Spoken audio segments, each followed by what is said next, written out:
you have been given, we have to decide that what will be the sign of work done by the system, or maybe different kind of cases assigned to us. Let's say we have been very first example is called as a given or work done by the man in a lifting a bucket. First of all, we have to just follow simple thing. We will just put one thing. What? So we will draw a very rough figure. So let's say this is our pulley. This is a well. Into it, we are putting a bucket over like that. A man is pulling with the, it's a force. Let's say here we have a man. This man is pulling it. So now we are saying that if he is pulling downward, so we will put a direction of a downward force. So let's say our man is pulling it and a downward force. First of all, we will decide that whether our direction of a force or given thing, it is in a direction to our applied force in a not or not. Our weight, it is downward. So mg is downward. If mg is downward, so what you will say that opposite to that, there would be a tension. If there is a single rope, the tension will be also in the same direction. So let's say tension is also in the same direction. Now we will say that our force is downward, the man is pulling, and our tension is also in the same direction. So you can say that displacement would be on the same direction. So in the first example, I have drawn that figure. So I will place that our W equals to force dot displacement. And if our force and displacement both are in the same direction, so there is nothing new that we are aware that there would be a dot product that is called as a cos theta. If both are in the same direction, then we will have a F into D, and that is called as a cos 0. And that cos 0 is called as a 1. So my answer of a work done is positive in nature. So I can just say that my work done is positive. So this is the very first question's answer. Second one. That second question suggests us that work done by friction on a body sliding down on an inclined plane. But before going further, that is called as a B. Work done by the gravitational force in above direction or above case. That is called as a gravitational force.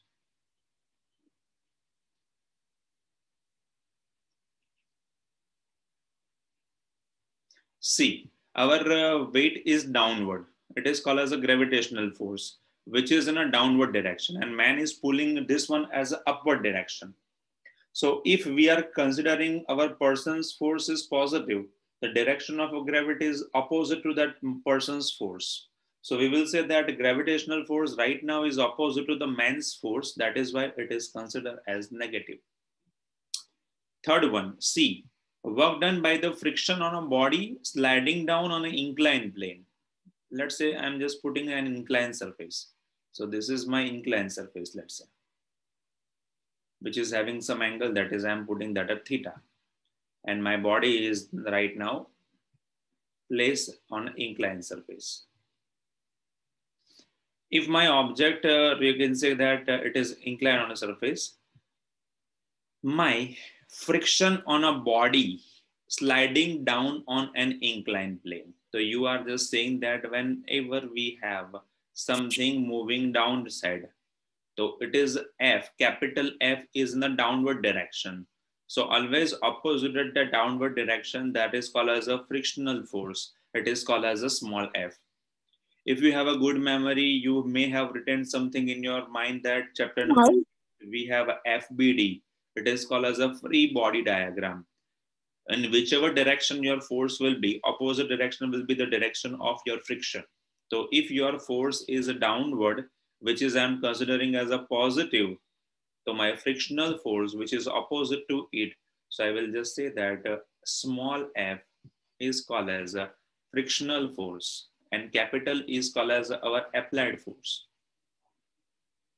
So this frictional force is considered as negative right now. Now fourth one, work done by an implied force on a body moving on a a rough horizontal plane with a uniform velocity. Okay, let's say I'm just putting that a fourth one, that is called as our horizontal surface,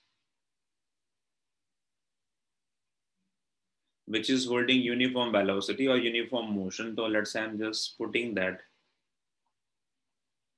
a uniform velocity or a uniform motion. If it is moving on a uniform motion, what you will say that? If my object which will be at rest, then acceleration will be zero. But now it is uniform. So if it is in a uniform direction, then what I will say that if it is in a uniform direction, then my force is okay. My F equals to ma. If V is uniform, then my F equals to ma is that F is positive. So automatically displacement would be there in the same direction. So I will say that W equals to FD, again cos 0 is 1. And that is why again I will receive that it is positive in nature. So this one is a fourth one, that is called as a D. Last one, work done by the resistive force of air on a vibrating pendulum in bringing to rest. So let's say fifth one. We have such a pendulum and it is keep on vibrating, oscillating. So this is the direction of our pendulum. It is keep on moving or vibrating. If we are considering that motion of our pendulum as a positive thing, there would be some application of a force in opposite direction.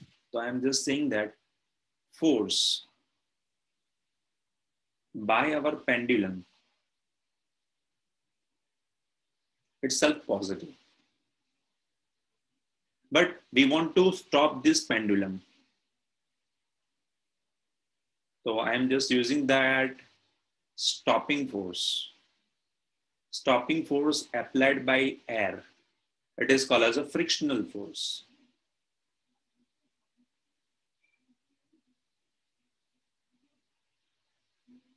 So air is applying one force that is called as a stopping force or frictional force, and that is why our pendulum is now gradually after interval of a period of time it will stop over there. That is why we can say that it is called as a negative, because it is working against the direction of our pendulum. So this is a normal example number 6.1. Now we are just doing that example number 6.2. In front of you, there is an example. Example number 6.2 suggests us something else. What example number 6.2 is indicating? Example number 6.2 is indicating that a body of a mass 2 kilogram was initially at rest, moves under the action of applied horizontal force of 7 Newton. Now, given data, I will just follow those things and we will just solve example. On a table with the coefficient of a kinetic friction is equals to 0.1, compute that. First of all, whichever data is assigned to us, I will just draw the figure. So it will be quite clear to you and me as well to give you that idea. This is my surface. On this surface, I am putting one object. Its mass is 2 kilograms. So first of all, M equals 2 kilograms, which is at rest right now. Horizontal force, F, is equals to 7 Newton. So I am just applying horizontal force in any of this direction. That is called as a capital F, and that is 2 Newtons. Coefficient of friction, you are aware that whenever such a frictional word is there, it would be on a surface. And my object is moving. That is why they have used this word, kinetic friction. So I will just mention that kinetic friction is denoted by the symbol mu k, and static friction is denoted by the symbol of a mu s. So let's say mu k is called as, I am just using that kinetic friction constant.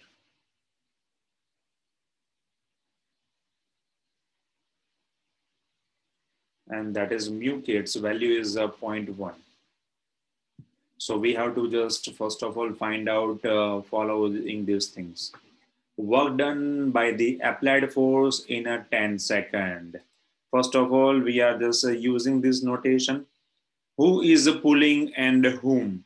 So first of all, we have to just say that what is a frictional force. Rather than finding it out frictional force, we are not in a position to find out any type of a work done or something like that. So for that thing, I am just using this data. Frictional force is called as a mu mg, and that is why I am using that mu kmg. There is nothing given that small g's value is a 10 or 9.8. For our fatafat calculation, I am using that g as a 10. So mu k is given, that is called as a 0.1. My object having mass is a 2 and gravitational constant, that is why I am just using that at 10 as well. So I have that my data small f equals to 2 Newton. So frictional force is 2 Newton. Now it is quite easy for me to calculate all those things. My W equals to mg. So what I will do is that my W equals to mg, but I have to just find out what amount of force I will have. So to clear that what amount of force or what amount of acceleration I will have, I will first of all find out my acceleration. So to calculate that acceleration, what I am doing is that capital F minus the frictional force, because if you just follow this figure, opposite to capital F, there would be a small f, and we have already calculated it. So it will be quite easy for us to just calculate this thing. So equals ma. I want to calculate my acceleration, then it is quite easy for me to calculate all those remaining things. Divide by m. So my acceleration would be what? Capital F equals to 7 Newton minus this is a 2 Newton and divided by my mass is itself a 2. So I can have an acceleration equals to 5 divided by 2. That is called as a 2.5 meter per second square. So they haven't told me that how to find out acceleration. But for my calculation, I have just followed these things. Now I want to find out what amount of force or work done would be there. Okay, W equals to mg or W equals to force into displacement I have to utilize because mg is there to derive what amount of work from that initial condition. See, they have placed you that your object was stationary or initially at rest. So I will just first of all derive that how much displacement it has experienced. Chalo, for the displacement, I am just using this data d equals to v naught t plus half at square. You are aware that initially object at rest. So v0 is 0. So let's say object is at rest. So I'm just putting that the displacement would be 0, 1/2 acceleration. So I'm putting in front of you that multiply by 10 square. Sir आपकी आवाज बहुत break हो रही है। हाँ sir, बहुत भी नहीं दिख रही। स्क्रीन शेयर भी कैंसिल हो गई।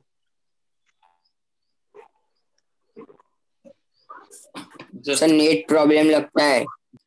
For the displacement, what we have to do, we have to derive that force into small d, but we don't have acceleration. We derived it. Now for the distance, we are doing that d equals to v naught d plus 1/2 at square. So ये हो गया t का square, that is at a 10 second. I am putting that a reason t equals to 10 second. So we will have a 50 multiplied by 2.5. You can say that 25 multiplied by 5. So that is why we have 125 meters. चलिए भाई पहला वाला task कर लेते हैं। तो हमको find करना है W work done equals to force into displacement cos 0 क्योंकि it is in the same direction. अभी सबको पता है कि भाई cos 0 का वैल्यू जो होता है वो तो 1 होता है। Force given to us that is called as 7 Newton.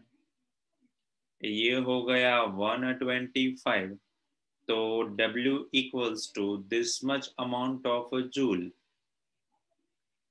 125 जो है वो 4 बार होगा तो 500 होगा, और 125 जो है वो हमारा दिया हुआ है 7 टाइम्स, तो क्या हो जाएगा? 875। 375। पक्का? 882। 802। हाँ, 882। 882। Are you sure? 875 होगा। हाँ, यस सर। 885 होना चाहिए बेटा, क्योंकि देखिए 5 है हमारे पास, है ना, तो 885 होगा। Sorry sir. हाँ हम लोगों ने 10 लिया है तो थोड़ा डिफरेंस तो रहेगा हमारे आंसर में। टेक्स्ट बुक में आप देखोगे तो 126 डिस्टेंस आएगा, 882 आएगा, बट हम लोगों ने पहले से ही जी को 10 लिया है तो उसका डिफरेंस इतना तो रहेगा ही रहेगा। तो पहला हमारा जो टास्क था वो हम ओके लोगों ने ओके कंप्लीट कर लिया है, that is called as we have to find it out what work done by applied force.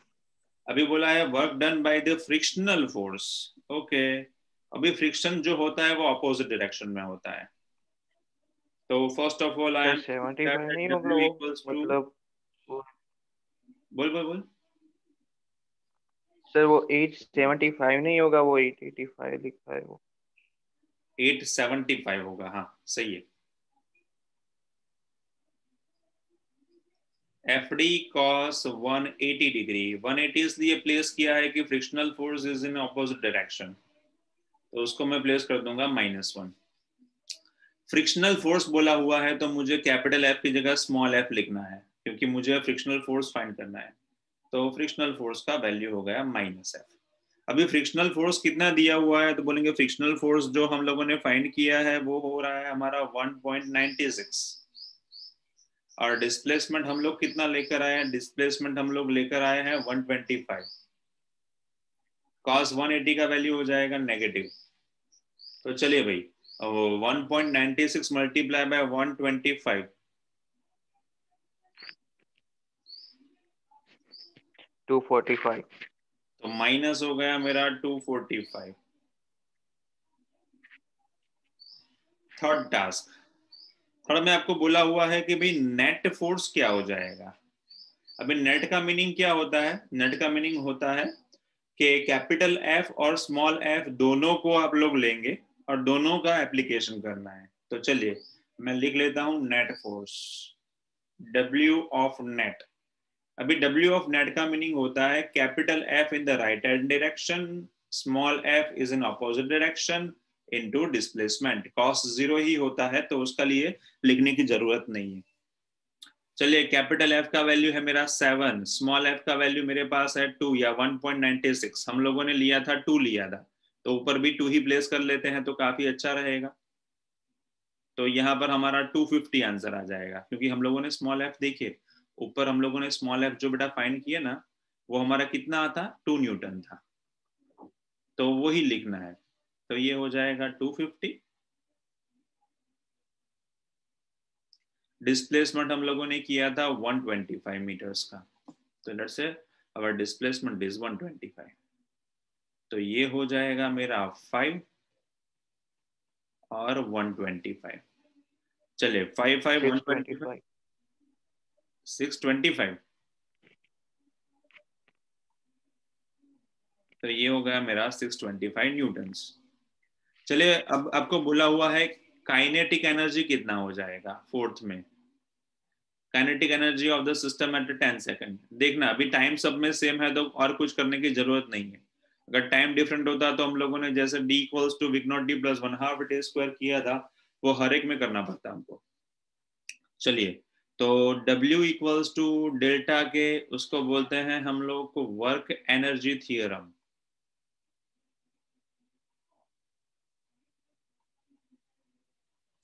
तो ये हो गया मेरा W डेल्टा के इक्वल्स टू, और नेट बोला हुआ है तो ये हो गया मेरा W के, काइनेटिक एनर्जी का यूनिट भी तो सेम ही है, तो ये हो गया 625 जूल्स। तो ये हो गया मेरा आंसर। तो this is how you can just cross verify your answer as well.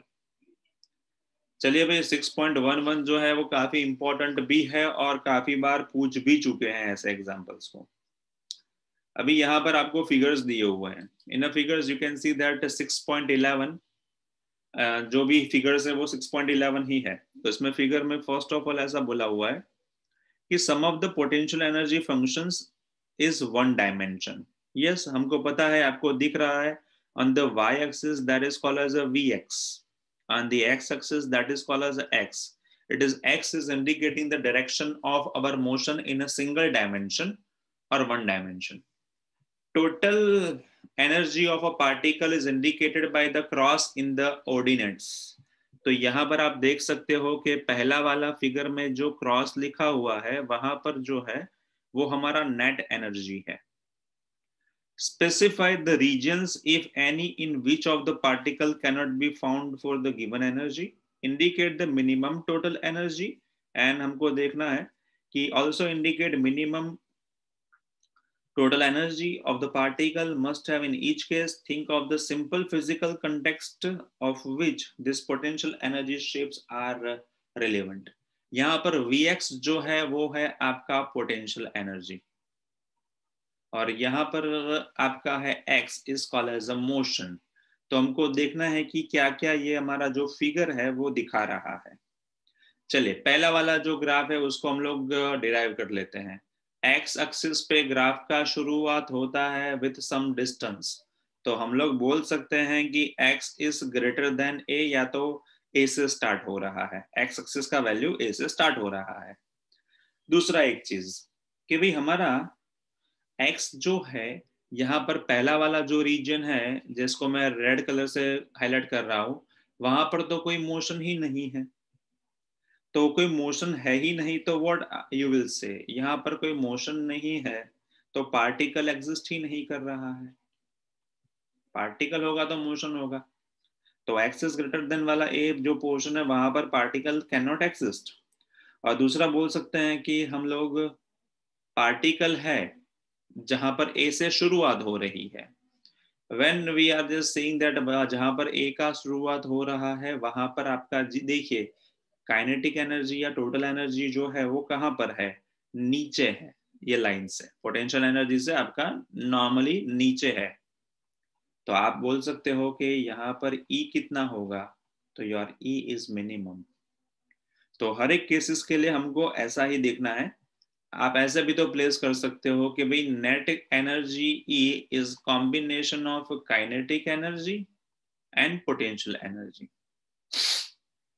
यहाँ पर आपको ग्राफ में पोटेंशियल एनर्जी ही दिया हुआ है, काइनेटिक एनर्जी नहीं दिया हुआ है। तो काइनेटिक एनर्जी पहले वाला ऑब्जेक्ट में है ही नहीं तो व्हाट यू विल से, तो हम लोग बोल ही नहीं सकते। चलिए उसके बाद आपके पास है graph number second. It is look like a step graph. Graph number second में आपके पास है पहला ऑब्जेक्ट पहला पोजीशन, सेकंड ऑब्जेक्ट जो है वो third object, fourth object and last में इट इज कमिंग डाउनवर्ड। तो आप क्या बोल सकते हो कि यार पोटेंशियल एनर्जी जो है वो यहाँ से स्टार्ट हो रहा है, क्रॉस दिया हुआ है, नेट एनर्जी जो है वो नीचे है। तो हम लोग ऐसा तो बोल ही सकते हैं कि potential energy is greater than total या तो नेट एनर्जी।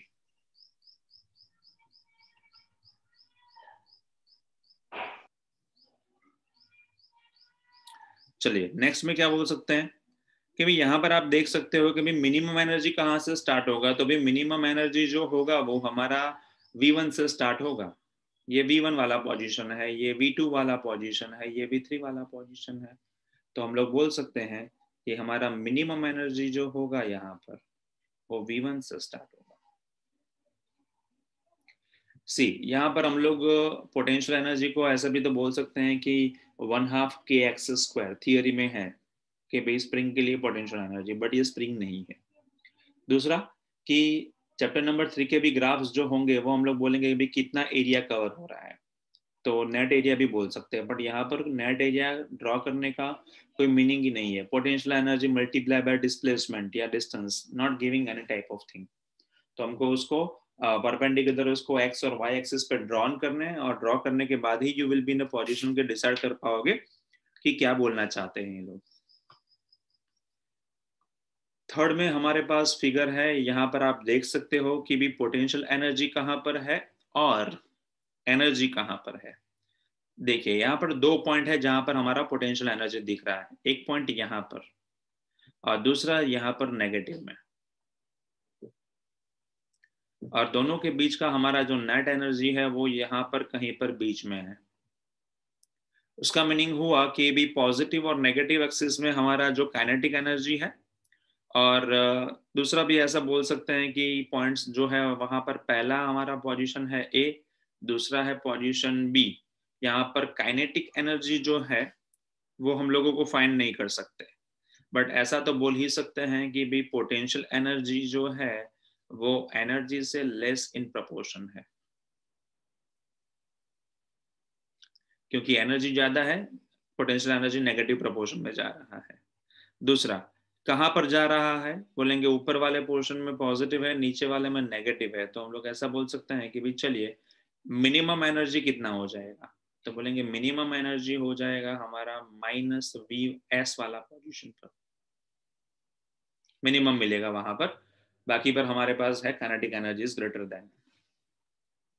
अभी ये वाला जो ग्राफ है फोर्थ वन, वहां पर आप देखने जाओगे तो you have a different type of points, तो उसको मैं डिफरेंट पॉइंट्स जो है उसको पहले तो प्लेस कर देता हूँ। एक पोजीशन ग्रीन कलर का जो है -B/2, दूसरा वाला है -A/2, तीसरे में है मेरे पास एनर्जी, नेट एनर्जी, नीचे जो है मेरे पास -VS है, देन मेरे पास है +A/2 जो यहाँ पर है ऊपर, देन मेरे पास है +B/2 जो है मेरे पास राइट हैंड साइड में।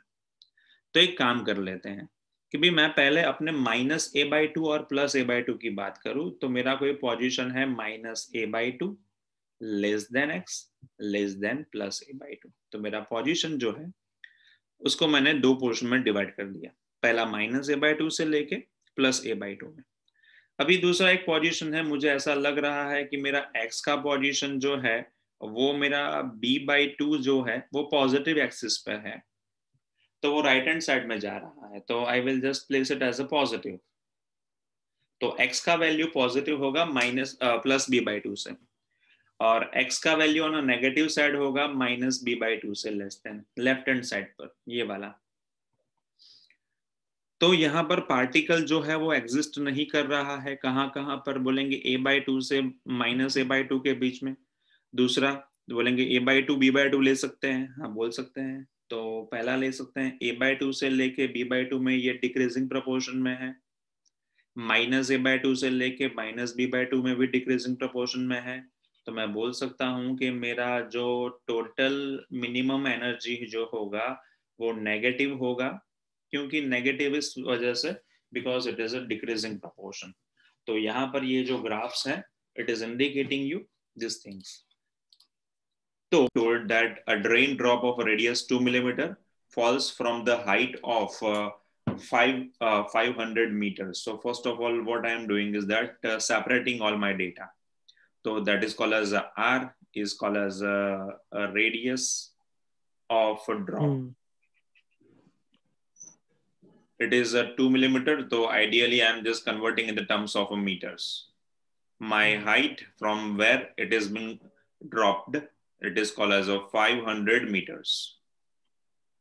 And it is a fall with a decreasing acceleration, okay, due to the viscous resistance of the air. So whenever such type of thing has been mentioned, you have to be very careful because it is also producing our resistance as well. So friction might be a reason for its decreasing acceleration. Until half of its original height, it attains maximum speed, okay. So I'm just putting that h dash equals to h/2. So up to 250 meters, it is attaining maximum speed, or you can just say that optimum, yeah, terminal speed. And after that moves with the uniform speed. So let's say I'm just again putting that h double dash again at a 250 meter. It is again experiencing uniform speed. So thereafter, what is the work done by the gravitational force on the drop? in the first and the second half, and what its journey would be, and what is the work done by the resistive force in the entire journey if its speed on reaching the ground is 10 meter per second. First of all, what data we had, we have just placed it. What is not with us? So whenever we want to find out our kinetic energy or work, we are in a need of velocity. Yes, it is there, 10 meter per second. So I'm just putting that velocity is available, is a 10 meter per second. But what is missed part is that mass. We don't have mass. So we must require that mass as well. So density of water, we are in a need of it because they have mentioned that due to the viscous resistance of the air. And that is why air's density, we are in a need of it. So first of all, I am just using that density of our air would be 10 to the power. If there would be only air, that is 10, but it is dropping. So I'm putting that a density of water, it is called as a rho of water, is a 10 to the power 3 kilogram per meter cube. So that is why we have a density right now. So rather than going to find out mass directly, we must have its a volume. So we are first of all finding out capital V. I am putting V in a different notation to just notify you that it is a call as a volume. You are aware that raindrop contains that spherical nature. So 4 by 3 pi r cube. So I will find out my volume as well. So that is why 4 by 3 multiply by 3.14 multiply by radius, that is called as, I'm just directly putting 8 cross 10 to the power minus 9. So right now you have to calculate it. So just tell me what would be the volume of it.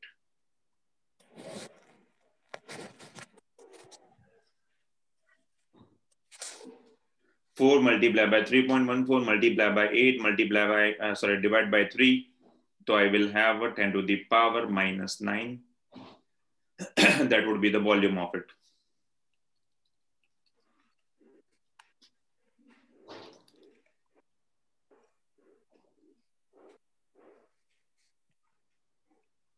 Sir, 33.49. 33.49. Okay, 33.4. I'm just putting that as a volume. So we have a density, we have a volume, so we will find out its mass as well. So you are aware with the equation. That is why I'm putting that mass equals to V multiply by rho. So I'm putting V in a different notation again. So I will have a 33.4 cross 10 to the power minus 9, and my density of water is 10 to the power 3. So I got that my mass, that is called as a 33.4 cross 10 to the power minus 6 kilogram. Chalo.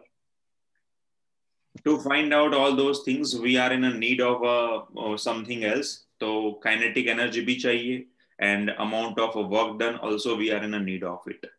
चलो, क्या बोला हुआ है? Constant acceleration बोला हुआ है, and दूसरे में बोला हुआ है, क्या बोला हुआ है? It is a falling freely बोला हुआ है. चलिए, फॉलिंग फ्रीली है तो हम लोग बोल देंगे A equals to G during the gravity.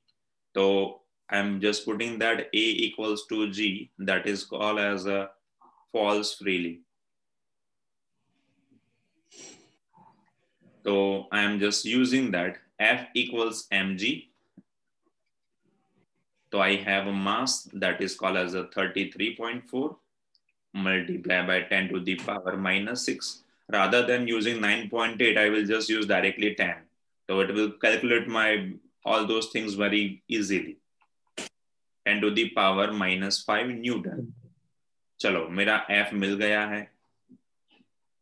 अभी इन लोगों ने ऐसा बोला हुआ है कि भाई आपका up to the half height means 250 meter, it is falling with the maximum speed, and h double dash means 250 meter, it is with the uniform speed.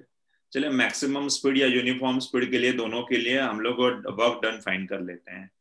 तो I am just putting that at W1, it is for that maximum speed work done.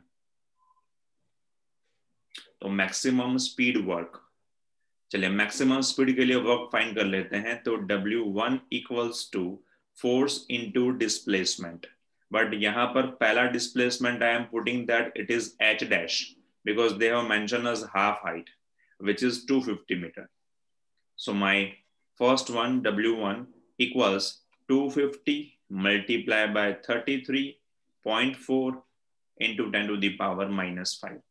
चलिए कोई calculation बोलेगा कितना आ रहा है? 8350 8350 और कुछ बस इतना ही डायरेक्टली आ रहा है। ओके तो W1 equals to 8350 cross 10 to the power minus 5 है। तो what I will do is that -5 का जो उसका हैंगिंग पार्ट है उसको निकाल देता हूं। तो 0.08350 जूल्स। तो ये मेरा हो गया W1। सेम कोर्स में ऐसा लगाऊं मैं W2 के लिए भी तो उतना ही आंसर मिलेगा मुझे ऑब्वियसली, क्योंकि बाकी सब डेटा तो सेम ही है। तो दैट इज वाई कैलकुलेट करोगे तो भी वही आएगा। तो W2 भी मिल गया है। चलिए नेट वर्क फाइंड कर लेते हैं हम लोग, अमाउंट ऑफ नेट वर्क। तो let's say net amount of work equals to W1 plus W2। तो net amount of work is a combination of two work. तो ये हो गया मेरा net amount of work that is W1 plus W2। तो ये हो गया 0.0835 प्लस 0.0835। चलिए ये हो जाएगा 0.5501 336 and 7 8 and 8 16 17। तो ये हो गया मेरा नेट अमाउंट ऑफ वर्क। चलिए नेक्स्ट है हमारा काइनेटिक एनर्जी। तो let's say I am just putting that thing. Kinetic energy equals to let's say K half mv square, half mass मेरा मिल रहा था 33.4 और वेलोसिटी था मेरा 10। तो that is 33.4 cross 10 to the power minus 5 और वेलोसिटी का स्क्वायर दैट इज 100। ठीक है, तो मेरा मास जो था वो I have applied it and that is 10 to the power minus 6 है। तो लेट्स से 10 टू द पावर माइनस 6। चले 33.4 है तो वो तो अराउंड हो जाएगा 0.2 और यहाँ पर 33 है तो हो जाएगा 17.2 के आसपास। 16.2 सॉरी, क्रॉस चेक करते रहना भाई, मैं ओरली बोल रहा हूं।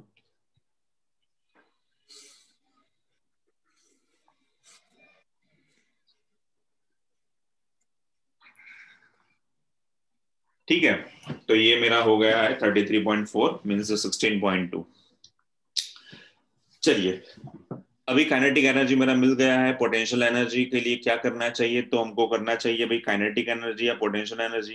कोई बोल रहा है सर काइनेटिक एनर्जी का चेंज लाइए ना इनिशियल से लेके फाइनल तक। तो बेटा इनिशियली हम लोग बोल रहे हैं फ्री फॉल है तो 0 ही होगा, तो यहाँ पर -0 या कोई लिखने की जरूरत नहीं है, ये हमारा काइनेटिक एनर्जी फाइनल ही है। तो there is no need to put such type of thing. चलिए काइनेटिक एनर्जी मिल गया है हमारा, वर्क कितना है वो भी मिल गया है हमारा। तो चलिए वर्क के लिए क्या मिला मुझे? तो 16.2 क्रॉस 10 टू द पावर -4। अभी कैलकुलेशन करना चाहिए तो -4 का यूज करना है हमको।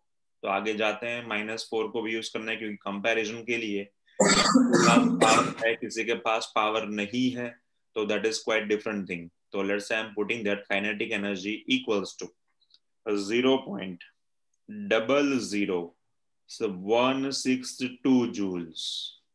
तो ये हो गया मेरा काइनेटिक एनर्जी। अभी मुझे फाइंड करना है total net amount of work done या तो change in the amount of work done. तो I will just place that kinetic energy minus हमारा amount of work done. Kinetic energy था मेरा 0.00162 माइनस वर्क डन मेरा है 0.1670, 0.1670। चलिए कितना मिल रहा है? माइनस में ही मिलेगा ऑब्वियसली।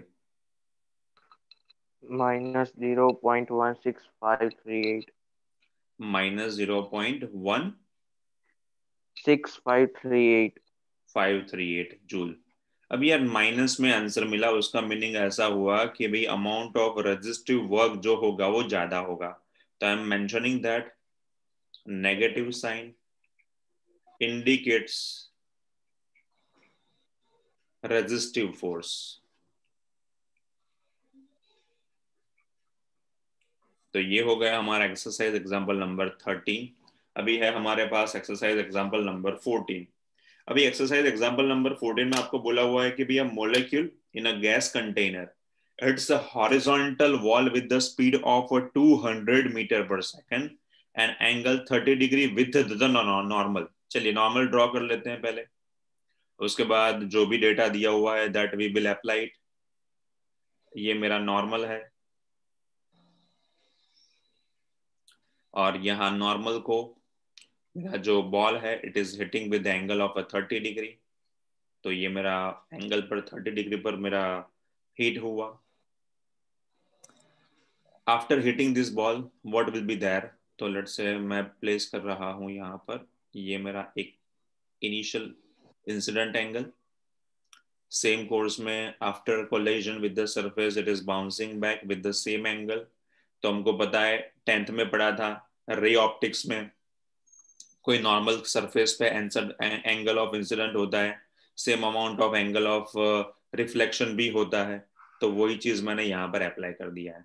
चलिए एंगल ऑफ इंसिडेंस और एंगल ऑफ रिफ्लेक्शन दोनों सेम ही होते हैं प्लेन सरफेस पे, तो उसको मैं कोई अलग डिफरेंट ड्रॉ कर रहा हूँ नॉर्मल। तो ये मेरा नॉर्मल हो गया। चलिए angle of incidence angle of reflection both are equal. तो यहाँ पर एंगल ऑफ इंसिडेंस जो मुझे दिया हुआ है वो है 30 degree. Angle of reflection as पर drawing that normal that is also 30 degree. चलिए ऐसा बोला हुआ है कि भाई अब molecule in a gas container horizontal speed जो हमारा जो दिया हुआ है वो है हमारा 200 मीटर पर second and with the angle which is also mentioned that is in a terms of a 30 degree। चलिए bouncing back with the same speed and same angle। तो चलिए ये हो गया हमारा 200 मीटर पर second. is momentum conserved in the collision and is the collision elastic or inelastic?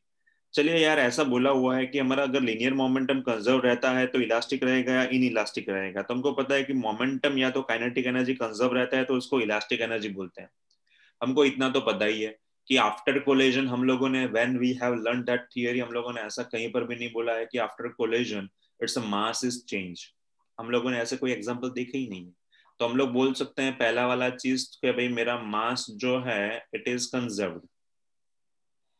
Next ऐसा यहां पर बोला हुआ है कि वेलोसिटी इज आल्सो कंजर्व्ड।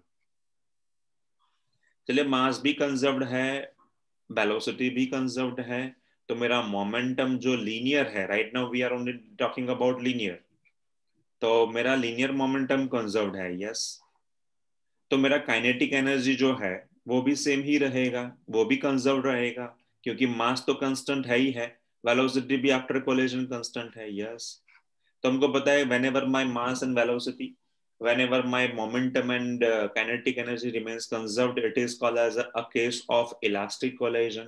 तो मेरा ये हो गया कौन सा वाला collision, elastic collision। तो अगर ये एग्जांपल पूछ लिया तो आपको ड्रॉ करने का फिगर और ये खाली लिखने का ये लोग 3 मार्क्स गिफ्ट में दे देते हैं। तो सिंपल एग्जांपल है, यहाँ पर खाली ऐसा बोलना था कि कंजर्व है कि नहीं है। 6.15 जो है ये चैप्टर में से मेरे कुछ फेवरेट एग्जांपल्स है उसमें से एक है, क्योंकि यहाँ पर percentage type of examples NEET वालों ने कई बार ऐसे ट्राई किए करके पूछे हुए हैं।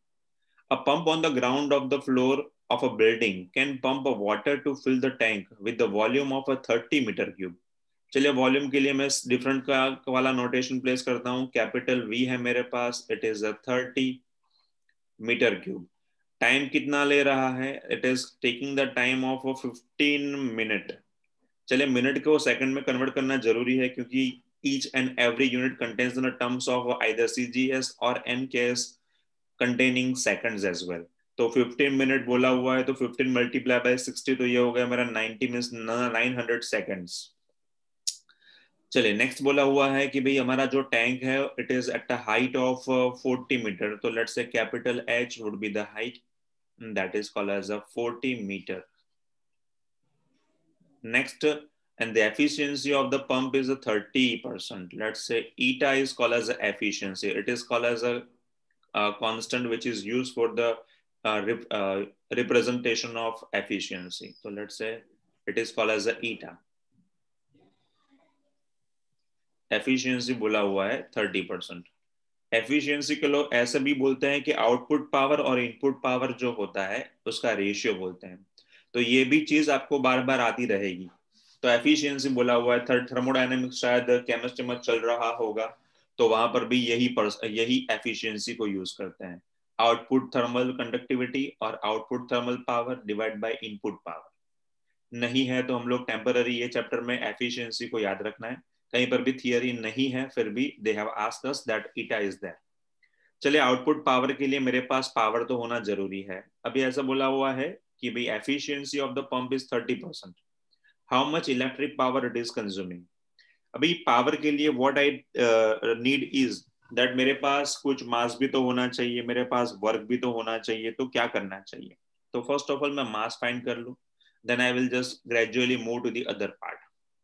मेरे पास मास नहीं है, वेलोसिटी है, तो मैं एक पार्ट प्लेस करता हूं। We know that density of a water is 10 to the power 3 kilogram per metre cube. चलिए मुझे मास फाइंड करना है, mass equals to volume multiply by density. Volume है मेरा 30 एंड डेंसिटी है मेरा 10 to the power 3, तो ये हो गया मेरा मास 10 to the power 4 किलोग्राम। तो मुझे पहले मास तो मिल गया है। अभी मेरे पास हाइट दिया हुआ है तो I will just use this part, W equals to mgh, amount of work to be done. तो let's say W equals mgh। Mass मुझे मिला हुआ है 3 cross 10 to the power 4, g का value I am just using 10 और height मुझे दिया हुआ है 40, तो मल्टीप्लाई बाय 40। चलिए मैं यहाँ पर लगा देता हूँ 12 और यहाँ पर लगा देता हूँ छक्का, इसका ये हो गया मेरा जूल। तो मुझे तो मिल गया अभी मेरा काम, वर्क मिल गया मुझे। अभी हमको पता है कि पावर का मीनिंग क्या होता है, तो गुजराती में या नॉर्मल फैमिली में पावर का मीनिंग होता है किसी के ऊपर हावी हो जाना। बट यहाँ पर फिजिक्स में पावर का मीनिंग वो नहीं होता है भाई। गुजराती मॉम्स बोलती है तुम्हारा पर केम पावर करे छे, means you are giving that you are overpowering someone. But यहाँ पर ये पावर का मीनिंग अलग होता है, उसको बोलते हैं कितने टाइम में भाई तूने काम किया डिवाइड बाय तूने कितना टाइम लिया, तो उसको बोलते हैं हम लोग पावर पी। तो ये है हमारा पावर। तो हम लोग बोलते हैं सुपरमैन सीरीज या मार्वल सीरीज में कि भैया इसका तो पास खतरनाक पावर है, बट हमको पावर ऐसा देखना है कि वो कितना काम कितने टाइम में कर रहा है। तो लेट्स से हमारे पास जो है वर्क है वो 12 क्रॉस 10 to the power छक्का और टाइम इन्होंने लिया है 900, तो 2 जीरो तो वैसे ही निकल जाएंगे। तो हमारे पास मिल रहा है 12/9 multiply by 10 to the power 4।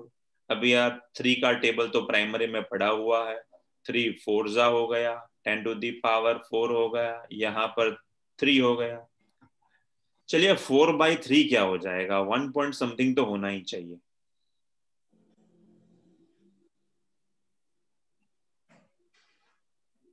बोलिए क्या हुआ, 4/3। कैल्सी सबके एक्टिव मोड में है।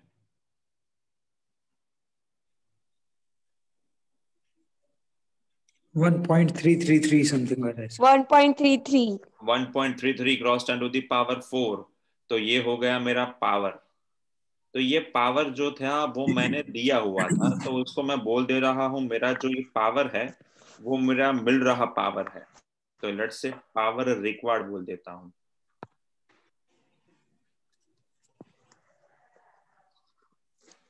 मिस मुझे पावर यहाँ पर मैंने जो दिया तो दैट इज उसको बोल देते हैं पावर आउट।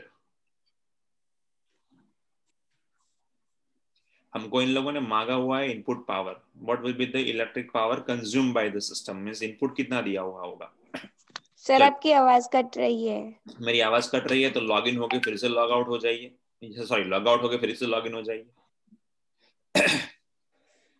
चलिए yes sir.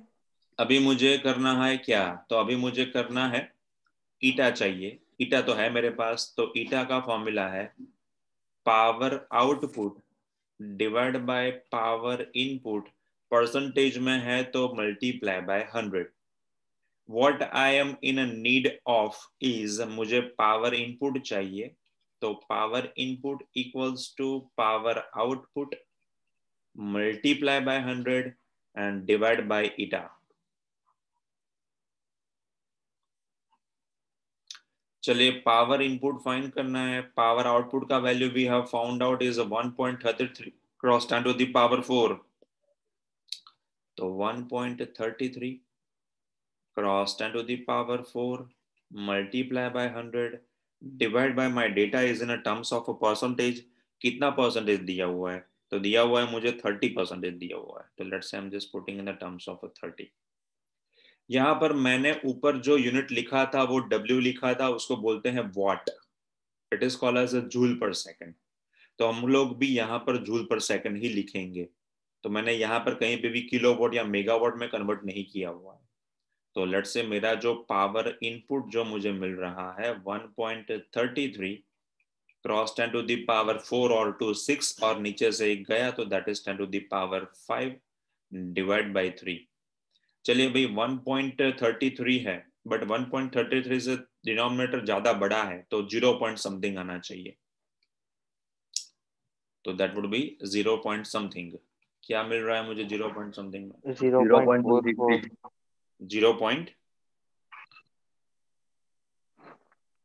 4433 4433 cross 10 to the power 5 what.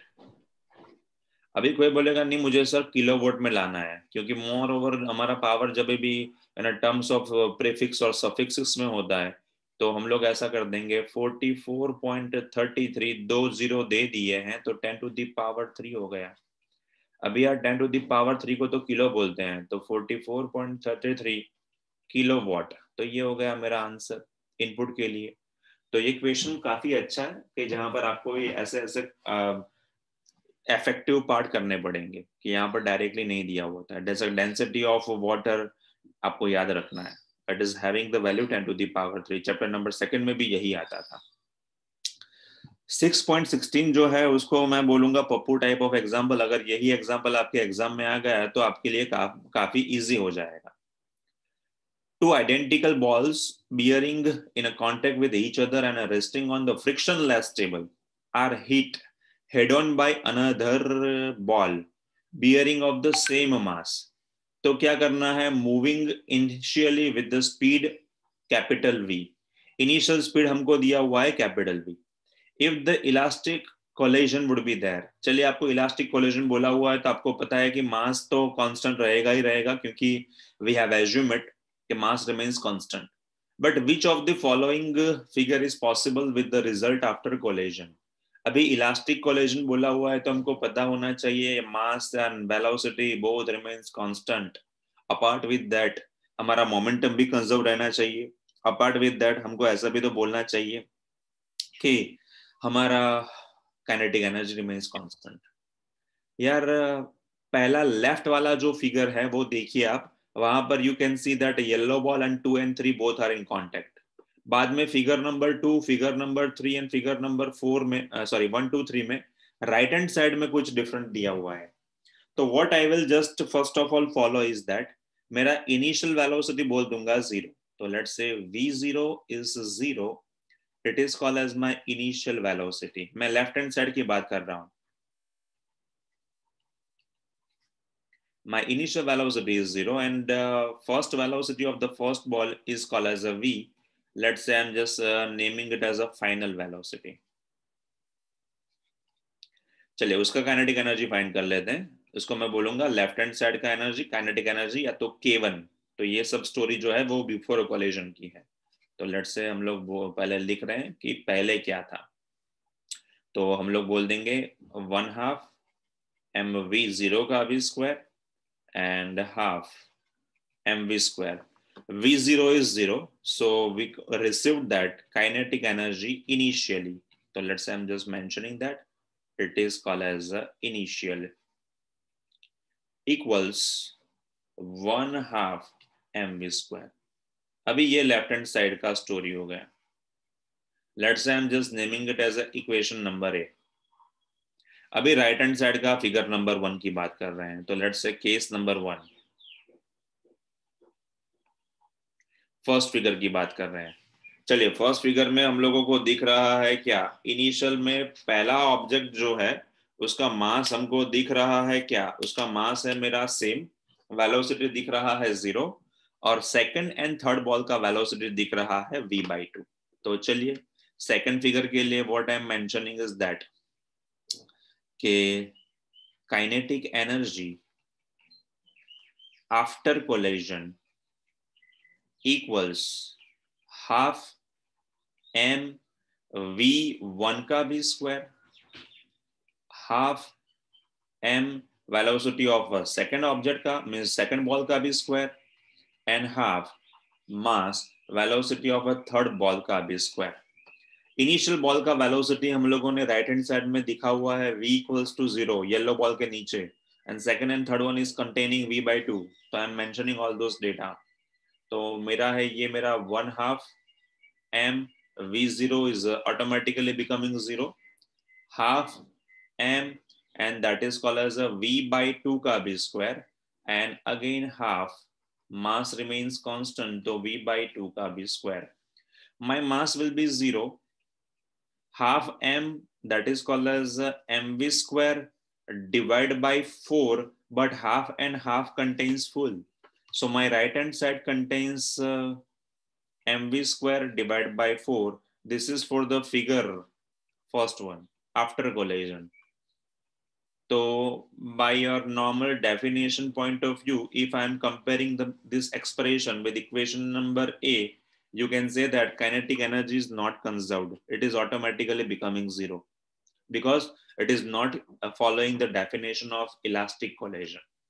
चलिए सेकंड के लिए फाइंड करना स्टार्ट कर देते हैं। सेकंड फिगर का लिए लिख रहा हूं मैं।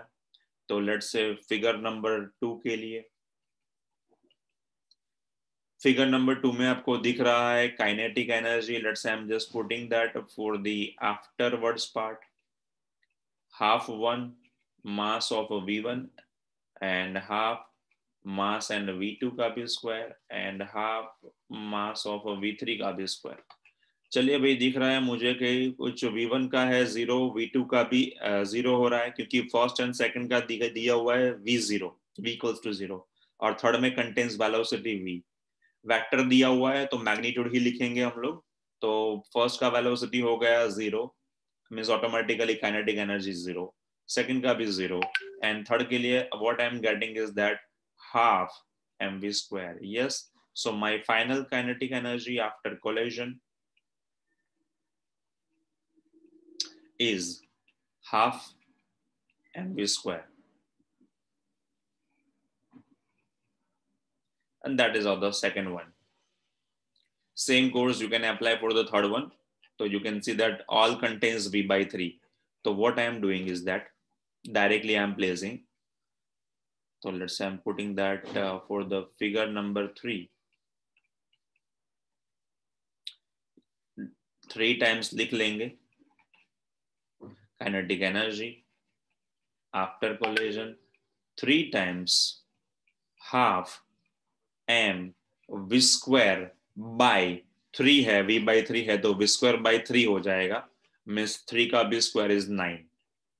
So that is why I have a 9 part. So I can have a final kinetic energy after collision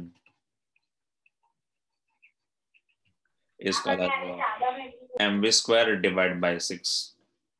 चलिए कंपैरिजन कर लेते हैं लेफ्ट हैंड साइड से A का with first, second and third one. So you can easily suggest us that okay, here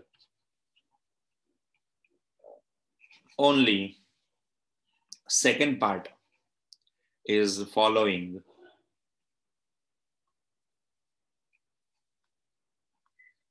So second figure is following or follows elastic collision.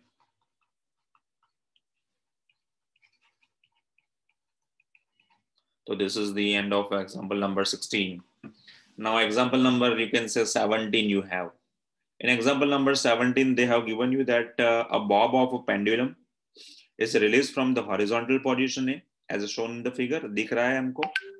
It's a length of the pendulum is a 1.5 meter. What is the speed with its bob arrives at the lowermost point at a B, and give that is dissipated 5% of its initial energy against the air resistance. चलो figure में कुछ दिख रहा है, but it is not quite easy enough to understand. So I am just mentioning a very simple figure for you. तो let's say I am drawing a simple figure. Let's say यहाँ पर ऐसा कोई बॉब है, उसको hang कर दिया हुआ है, and then with the end of it, I am putting a bob with its some mass. So let's say यहाँ पर मेरा पेंडुलम है, हैंग है. तो लेट्स से यहाँ पर ये हैंगिंग पोजीशन में है. Let's say I am just putting it a thickening part. The end of it contains some mass. Let's say bob के एंड में मैंने यहाँ पर कुछ प्लेस किया हुआ है.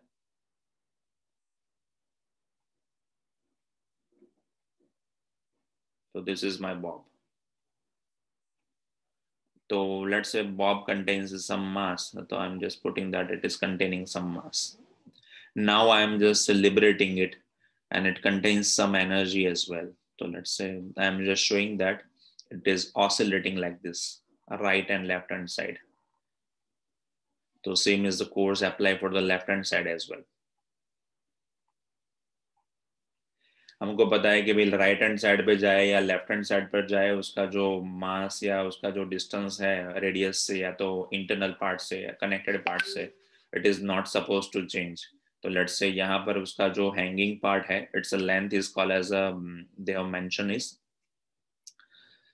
30 डिग्री का एंगल बनाया हुआ है. तो लेट्स से यहाँ पर होगा ये, तो इट्स 13 डिग्री, सॉरी 30 डिग्री. और यहाँ पर neglect the size of it. यहाँ पर हाइट जो है वो यहाँ पर मेंशन नहीं किया हुआ है. तो your height is called as a 1.5 meter. तो ये ध्यान रखना है आपका, यहाँ पर मैंने फिगर में नहीं लिखा है, बट 1.5 मीटर जो है वो हाइट है. अगर हाइट नहीं होता तो we can not find out such type of MGH और समथिंग लाइक दैट. चलिए, तो ये सब दिया हुआ है. तो 1.5 मीटर जो है वो मेरा हाइट है, या तो 1.5 मीटर आप बोल सकते हो रेडियस है या तो डिस्टेंस है. 95% of its potential energy it is missing. तो they have mention that 95% of its energy is missed. तो लेट्स से यहाँ पर आपका जो एग्जांपल है उसमें क्या करना है, तो that is called as, sorry मैंने 18 का एग्जांपल ले लिया. यस, 18 में ये सब डेटा है. चलिए 5% इनिशियल है. तो क्या करना है यहाँ पर, खाली ऐसा खाली सिंपली पूछा हुआ है कि भैया बॉब है, अ पेंडुलम है, 30% पे वर्टिकल है, and at the same time it is at a rest as from the figure. How high does the bob A rise after the collision. तो यहाँ पर कोई बॉब नीचे के उसके एक मास और पड़ा हुआ है. तो क्या करेंगे, इसका कोलिजन कौन से टाइप का होगा, इलास्टिक हो रहा है, ऐसा आपको ऐसा बोलना है. Size of the Bob assume that collision is elastic. तो उसका मीनिंग हुआ कि ये वाला जो बॉब है, इसने यहाँ पर कोई ऑब्जेक्ट से कोलिजन किया है, तो बिफोर एंड आफ्टर कोलिजन जो हो रहा है वो क्या हो रहा है, इलास्टिक हो रहा है. तो हमको ऐसा दिखाना है कि भाई ये वाला जो बॉब है वो कितना राइज करेगा. तो हमारे पास यार सिंपली एक एग्जांपल है MGH इक्वल्स टू W, या तो हम लोग बोल सकते हैं W इक्वल्स टू डेल्टा के. अभी इलास्टिक कोलिजन हो ही रहा है, तो वी कैन से दैट कि ये वाला जो ऑब्जेक्ट हमारा जो बॉब था, उसने कितना मास या कितना काइनेटिक एनर्जी अप्लाई किया, डेल्टा के. अभी इलास्टिक बोल रहे हैं तो आफ्टर कोलिजन भी डेल्टा के दूसरे बॉल को भी मिलना चाहिए, तो मिल गया.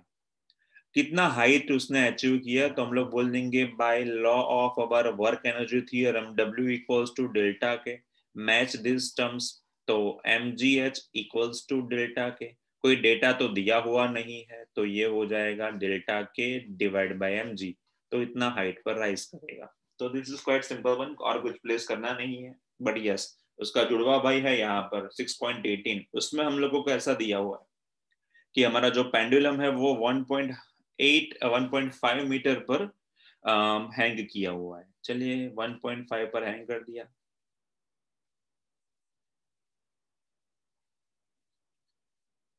तो हमको पता है कि जब भी पेंडुलम ऐसा हैंगिंग पोजीशन में होता है तो it is attaining some height as well, and यहाँ पर उसने मैक्सिमम पॉइंट्स होते हैं ये वाले, एंड लेफ्ट हैंड साइड में होता है दूसरा वाला points, and after interval of a time it is gradually decreasing. हमको ये पता है कि उसका path of oscillation after interval of a time mean simple harmonic motion बोलते हैं उसको। तो after interval of a time क्या हो जाता है, तो after a simple harmonic motion ये क्या हो जाता है, ग्रेजुअली डिमिनिशिंग हो जाता है, डिक्रीज हो जाता है, तो उसको बोलते हैं हम लोग पैराबोलिक इन नेचर। तो ये हो गया हमारा 1.5 को हम लोग आगे ले जाते हैं। कितना एनर्जी है लोअर मोस्ट पॉइंट पे, it is given that it's dissipated with the 5% of its initial energy against the air resistance। चलिए लोअर मोस्ट पॉइंट पे 5% इनिशियल पॉइंट से कंपैरिजन में ये 5% of energy it is dissipating means removing, तो हमारे पास बचा 95% is called as a left energy.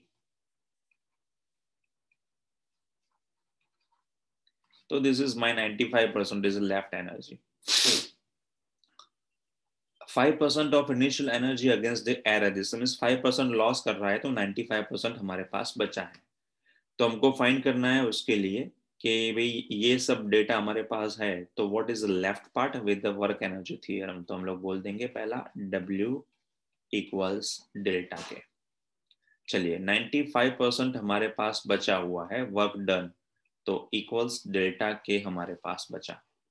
चलिए भाई हमारा नॉर्मल वाला जो थियरी था वो तो ऐसा बोल रहा था कि डेल्टा के, इसको बोलते हैं हम लोग mv² equals 95% means 95 divide by 100 multiply by mgh।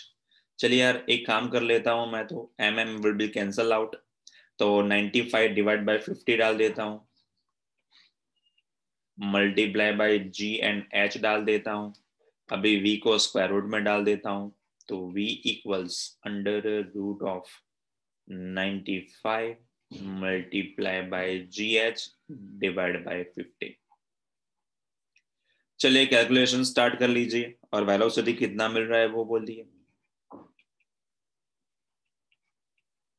g का वैल्यू डाल दो 10, कैलकुलेशन फटाफट कर दो, और h का वैल्यू 1.5 मीटर दिया हुआ है, तो ये हो गया हमारा वेलोसिटी। तो लेट्स से 95 multiply by 10, h is a 1.5, then 0 will be cancelled out, and that is left part is 5, 1.5 would be giving us a 0.3,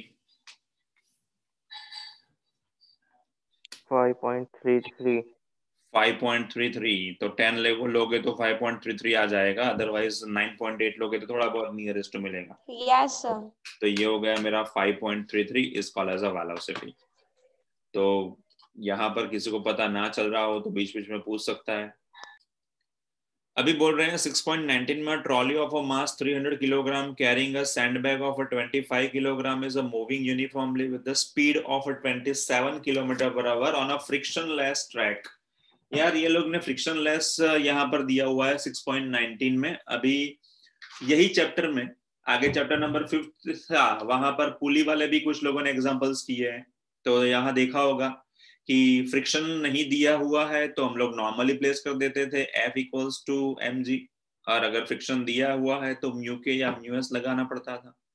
तो यहाँ पर ये क्वाइट क्लियर है कि जब भी कॉम्पिटिटिव या पेयर हो रहे हो तो ये सब देखना है। तो हमारा मास दिया हुआ है हमारा 300 किलोग्राम। अभी कैरिंग सैंड बैग, और मैं बोल रहा हूँ सैंडबैग का भी वेट, तो ट्रॉली के ऊपर ही लगाया होगा तो टोटल नेट मास भी करना पड़ेगा। यस। दूसरा हमारा बोल रहे हैं यूनिफॉर्म वेलोसिटी जो हो रहा है 27 किलोमीटर पर आवर। पर यार बरसों पहले ऐसा भी तो कुछ सीखे थे, या किलोमीटर पर आवर है उसको मीटर पर सेकंड में करने के लिए मल्टीप्लाई बाय 5 डिवाइड बाय 18 कर लीजिए, तो ये हो गया मेरा मीटर पर सेकंड। तो यार 9 थ्रीजा लगा दूं तो काम मेरा इजी हो सकता है, वैसा लग रहा है। 9 थ्रीजा 27 15 और नीचे हो जाएगा 9 टूजा, तो मेरा ये हो गया 7.5 मीटर पर सेकंड। बोलिए हाँ। ठीक है, तो मेरा वेलोसिटी भी मिल गया मुझे 7.5। अभी it's start leaking out with the hole on the floor of the trolley at the rate of 0.05 kilogram per second. अभी यार लीकिंग का रेट बोला हुआ है, तो हम लोगों को याद रखना है जब भी लीकिंग का रेट होता है वो विद रेफरेंस टू टाइम होता है। कुछ लोग उसको delta M by delta T बोलते हैं, डीएम बाई डी टी बोलते हैं। तो ये होता है always in the rate of a kilogram per second या तो ग्राम पर सेकेंड, यहाँ पर बोला हुआ है 0.05। तो यही चीज जो है हम लोग उसको बोलते हैं changing mass type of example. जैसे कुछ लोगों ने रॉकेट के एग्जांपल्स भी देखे होंगे कि रॉकेट इज मूविंग अपवर्ड तो gradually its mass is supposed to be change. तो such type of example is that. And what is the speed of the trolley after the entire sandbag is empty. चलिए भाई, ऐसे example जब भी हमको देते हैं तो हमको क्या करना चाहिए। तो हम लोगों को बोला हुआ है कि भाई मास ऑफ द ट्रॉली 300, तो नेट मास लगा देता हूं मैं 325 किलोग्राम। वेलोसिटी तो मैंने ऑलरेडी फाइंड किया हुआ ही है। चलिए, अभी यूनिफॉर्म विद बोला हुआ है, यहां पर देख लीजिए, moving with the uniformly with the speed. चले यार, यूनिफॉर्म बोला हुआ है तो कुछ चेंज नहीं होगा, तो यहां पर we will say that uniform velocity है। तो यूनिफॉर्म स्पीड या वेलोसिटी होता है तो देयर इज नो चेंज। तो एक्सटर्नल फोर्स जो होगा वो क्या होगा, यूनिफॉर्म स्पीड होता है तो एक्सेलरेशन तो जीरो हुआ। एक्सेलरेशन जीरो हुआ तो यार मेरा तो force F equals to ma हुआ। तो फोर्स इक्वल्स टू, तो एक्सेलरेशन जीरो है तो अप्लाइड फोर्स भी जीरो हो चुका है।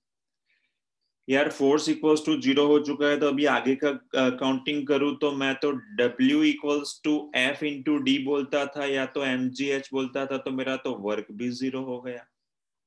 तो यार आगे के लिए मुझे कुछ फाइंड करने की जरूरत ही नहीं है, there is no constant change in the mass. तो what is the speed of the trolley after entire sandbag. अभी यार इनिशियली ही मेरा वर्क जीरो हो रहा है, तो लीकेज होने के बाद तो कुछ करना ही नहीं है, तो that will be the state way zero. तो such type of words are giving you googly type of feeling कि यार गूगली दे दिया तो पता ही नहीं चलेगा। तो ध्यान रखना है स्पीड क्या है, यूनिफॉर्म है। अगर यूनिफॉर्म नहीं होता तो हम लोग initially after DM by D T को भी अप्लाई करते, बट यार कोई है ही नहीं जरूरत क्योंकि यूनिफॉर्म दिया हुआ है। तो ध्यान रखना है, अगर यूनिफॉर्म नहीं दिया होता तो मोमेंटम को हम लोग टाइम से रिलेट करके सॉल्व कर लेते। चलिए कोई बात नहीं, एग्जांपल नंबर 20 पर पहुंच गए। A body of a mass of a 0.5 kilogram is a travel in a straight line with a velocity of v equals to ax raised to 3/2। चलिए, मास है मेरा 0.5 kilogram. It is having a relationship of a velocity is called as ax raised to 3/2।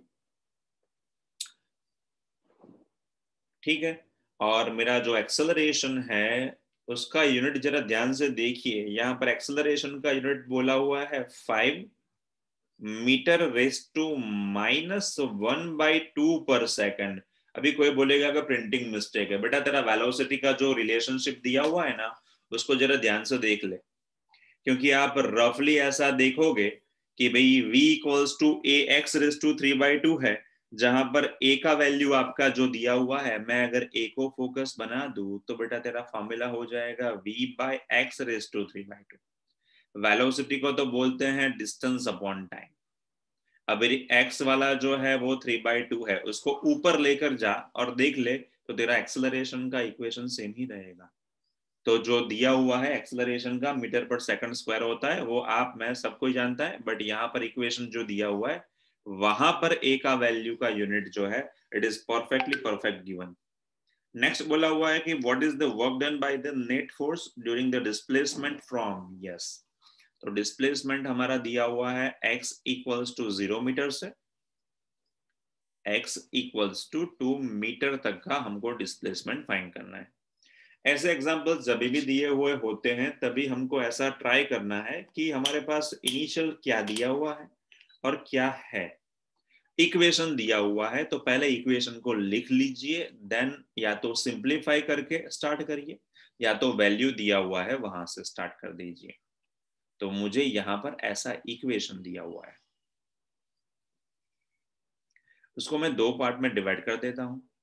पहला लिख लेता हूं x equals to 0 में और दूसरा डाल रहा हूं x इक्वल्स 2 मीटर में। चलिए, ऊपर a का वैल्यू तो है ही है, तो मैं अभी बाकी दो का वैल्यू प्लेस कर लेता हूं। तो v इक्वल a का वैल्यू है 5, x का वैल्यू है 0 रेज टू 3/2। यार 0 डाल दिया है तो बाकी सब तो 0 हो गया, तो मेरा इनिशियल वेलोसिटी मुझे मिला, उसको मैं बोल दूंगा v1। अभी यार नेक्स्ट वेलोसिटी की बात करूं तो 5 है a का वैल्यू और x दिया हुआ है 2 रेज टू 3/2। ऐसे एग्जांपल्स जब भी होते हैं तो 3/2 कर का हाफ करके 1.5 पावर नहीं ला सकते। अगर लेकर आ भी गए हैं तो हम लोग मैथमेटिकली कर भी सकते हैं, लॉजिक है तो लॉग टेबल लेना पड़ेगा। सर लॉग टेबल तो है नहीं, बरसों पहले भूल चुके हैं। तो बेटा एक काम तो कर ही सकता है तू, 5 कर ले, पावर 3/2 है तो पावर दे दे पहले 3 और उसका भी पावर दे दे 1/2। तो logically it is correct. Power का भी पावर का मल्टीप्लीकेशन तो हो ही सकता है, तो 3/2 का मल्टीप्लीकेशन 3 विद मल्टीप्लाई बाय 1/2 लगा दे तो तेरा काम इजी हो गया। अभी स्क्वायर रूट फाइंड करना भी इजी हो गया। तो 5 हो गया, 2 का रूट क्यूब हो गया 8 और उसका लगा दे स्क्वायर रूट। चलिए, तो मेरा हो गया v इक्वल्स टू 5, 8 का स्क्वायर रूट क्या हो जाता है, तो ये 2.82। 2.82। चल बेटा 2.8 मल्टीप्लाई बाय 5 लगा दे तो मेरा तो वेलोसिटी ही मिल गया है 14.1। तो मुझे वेलोसिटी मिल गया मेरा 14.1। चले वेलोसिटी मिल गया है तो अभी काइनेटिक एनर्जी की बारी आई। अभी यार काइनेटिक एनर्जी मैं लगा भी दूं तो मुझे दिख रहा है कि यार इनिशियली काइनेटिक एनर्जी तो मिलने वाला ही नहीं है, फाइनल काइनेटिक एनर्जी मिल जाएगा क्योंकि फाइनल का वेलोसिटी है। तो मैं बोल दूंगा kinetic energy equals half mass into v2 का भी square minus half mass into v1 का भी स्क्वायर। v1 तो 0 ही है तो हाफ लगा दीजिए, मास बोला हुआ है 0.5, तो ये हो जाएगा मेरा 0.250 एंड वेलोसिटी का भी स्क्वायर मीन्स 14.1 का भी स्क्वायर। चलिए बोल दीजिए काइनेटिक एनर्जी क्या मिल रहा है जूल्स में।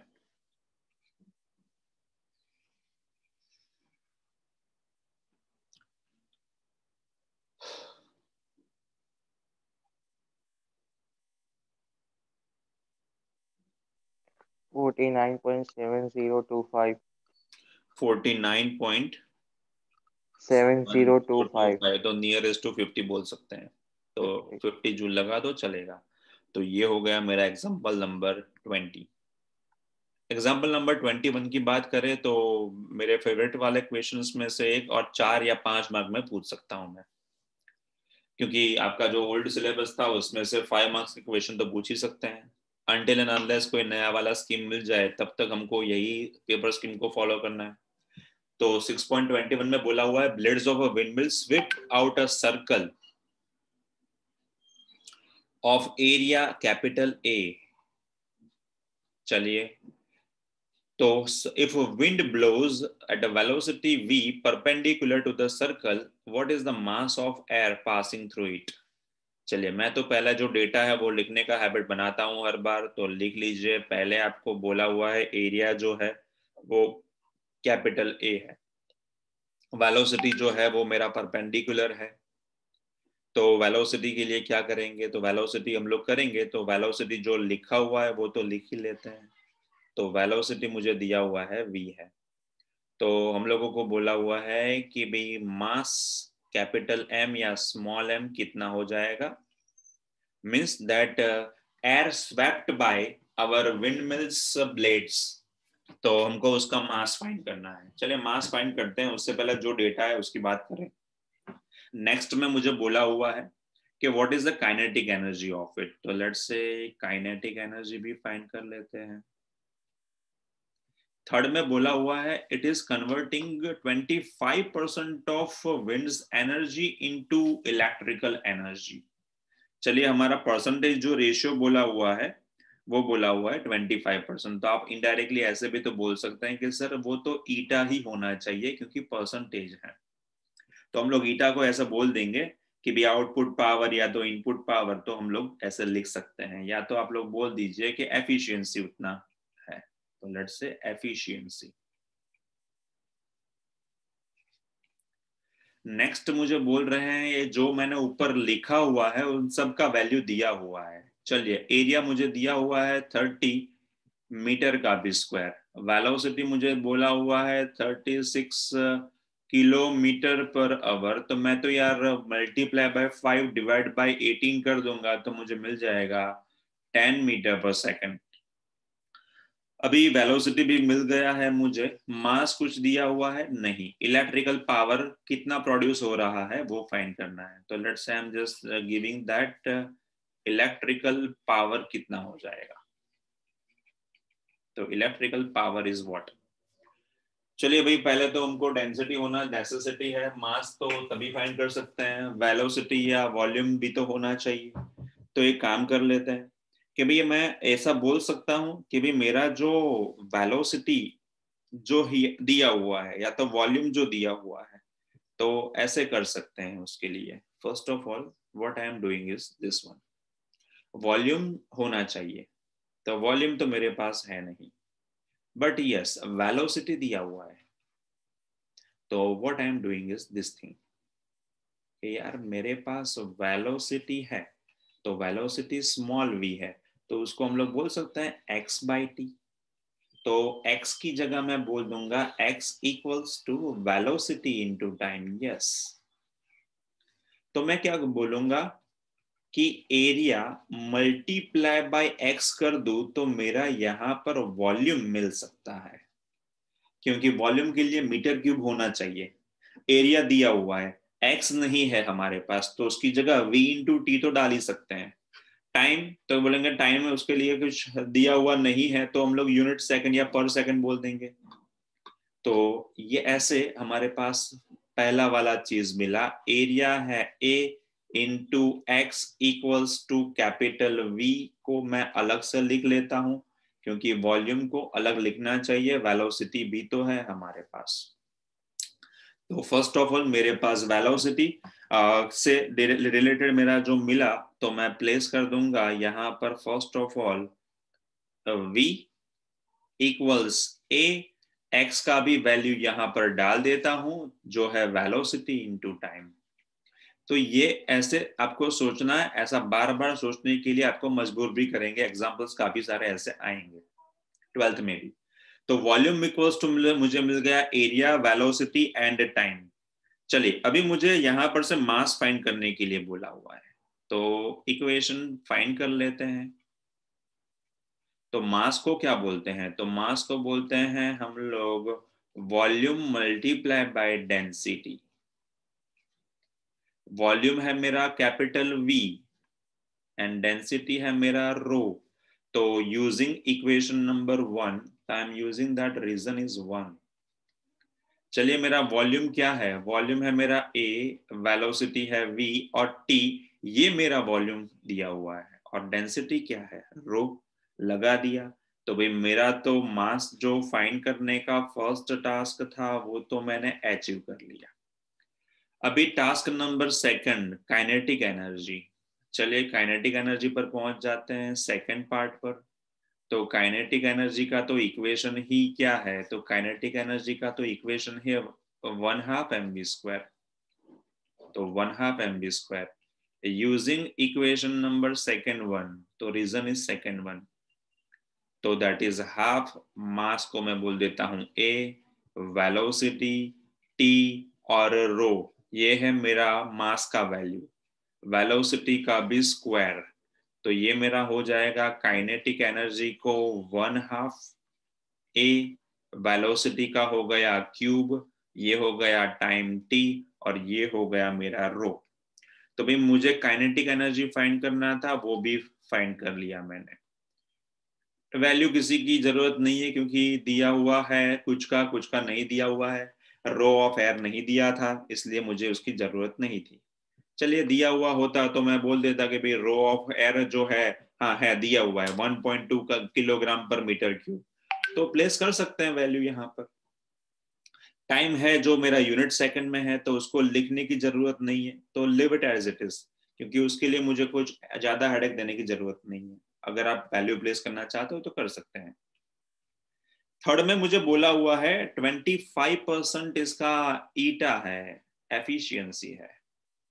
तो मैं बोल देता हूं कि भी आउटपुट इलेक्ट्रिकल पावर, तो ईटा का इक्वेशन डाल देते हैं, eta equals to output divide by input. हर एक के लिए खाली energy, power, kinetic energy, potential energy, ये सब वर्ड्स चेंज होते रहेंगे, बट प्रीफिक्स में आउटपुट इनपुट का जो फॉर्मूला है वो सेम ही रहेगा। तो मुझे तो उसका आउटपुट चाहिए। आउटपुट का शॉर्ट फॉर्म में O/P बोलते हैं, तो that is called as eta multiply by input power. चलिए ईटा मुझे दिया हुआ है, क्या दिया हुआ है, तो बोलेंगे आउटपुट पावर या आउटपुट एनर्जी। ईटा मुझे एनर्जी दिया हुआ है वो है 25% मल्टीप्लाई बाय इनपुट एनर्जी। तो चलिए मैंने बोला आपको कि आउटपुट या इनपुट में खाली नाम चेंज होंगे। 25% है तो उसको नॉर्मल नंबर में ले लेते हैं, तो लिख लेंगे 25 डिवाइड बाय 100, और एनर्जी का इक्वेशन तो है ही है ऊपर से फाइंड किया हुआ, तो प्लेस कर दीजिए। वो मुझे मिला 1/2 एरिया v का भी क्यूब टाइम t और रो। चलिए भाई भगवान का दिया सब कुछ है, तो नॉर्मल कैलकुलेशन पहले खत्म कर लेते हैं। 25 और 100 है तो 4 हो जाएगा, 1/4 एंड 2 हो जाएगा, तो ये हो जाएगा मेरा av क्यूब t और रो डिवाइड बाय 4। अभी एरिया का वैल्यू है मेरे पास दिया हुआ, हाँ है, क्या दिया हुआ है एरिया का वैल्यू, तो एरिया का वैल्यू मुझे दिया हुआ है वो है 30 है। वेलोसिटी जो किलोमीटर पर सेकंड आवर था उसको मैंने कर दिया है 10 मीटर पर सेकंड, तो वेलोसिटी भी है और डेंसिटी भी दिया हुआ है। चलिए सबका वैल्यू प्लेस कर देते हैं यहाँ पर। टाइम भी यूनिट सेकंड में है तो टाइम की कोई जरूरत नहीं है, तो मेरा एरिया हो गया 30, वेलोसिटी मेरा दिया था मैंने 10, तो उसका हो गया क्यूब, और डेंसिटी मुझे दिया हुआ है 1.2, और डिवाइड बाय यहाँ पर 4 हो गया था और 2 भी था, तो यहाँ पर डाल देता हूं मैं 8। तो बोलिए कितना पावर मिल रहा है, तो let's I am just using this thing, तो मेरा फॉर्मूला हो गया पावर प्रोड्यूस, या तो आउटपुट पावर, या तो आउटपुट पावर, या तो एनर्जी। चलिए 3 multiply by 1.2 is 3.6 divide by 8, और 10 टू द पावर हो गया मेरा 4, तो that is in the terms of what, 3.6 divide by 8 लिख लीजिए और मुझे बोल दीजिए, तो ये आपका आंसर हो जाएगा 0.45।